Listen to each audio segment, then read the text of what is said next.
Hi, hello mga kananay. For today's video mga kananay, mag-harvest kami ng saging. Ito yung saging na ha-harvestin namin mga kananay kasi ibebenta namin to para pang gamit pang pambili ng exchange gift ng anak namin mga kananay. Para sa Christmas party nila.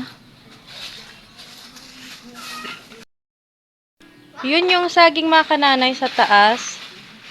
Yun yung saging sa taas mga kananay na aanuhin ng mister ko mga kananay. Ha-harvestin mga kananay para sa para sa gagamitin namin, bebenta namin para sa pambili ng exchange gift ng anak ko. Para sa Christmas party nila mga kananay.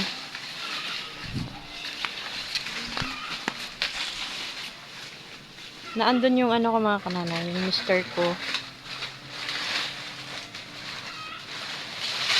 Malaking yan, malaking bulig yan kung tawagin dito sa amin yung isang puno ng saging mga kananay. Ayun siya mga kananay. Oh, malaking saging yan mga kananay.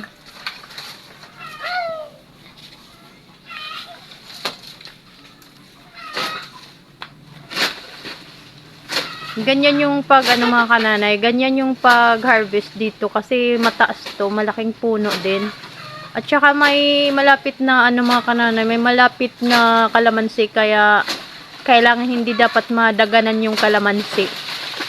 Hi! Ayan na siya mga kananay. Oh my G.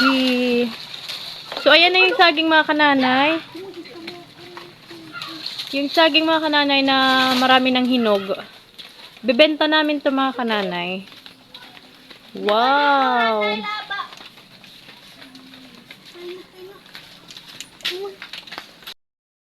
Ako mga kananay na mag-a-attend ng Christmas party nila mga kananay.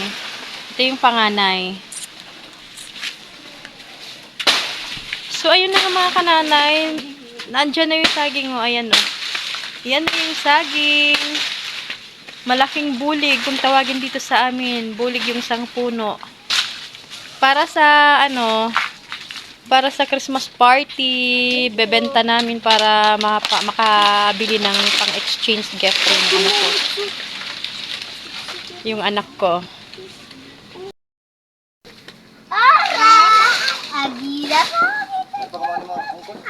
Ha? Oray pa. Pabulig daw anay lugod kay bay maano.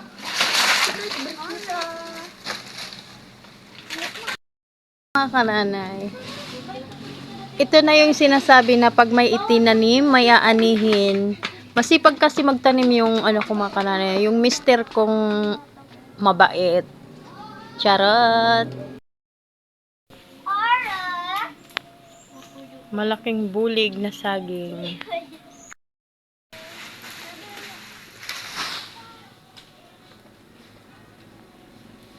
Marami ng hinog.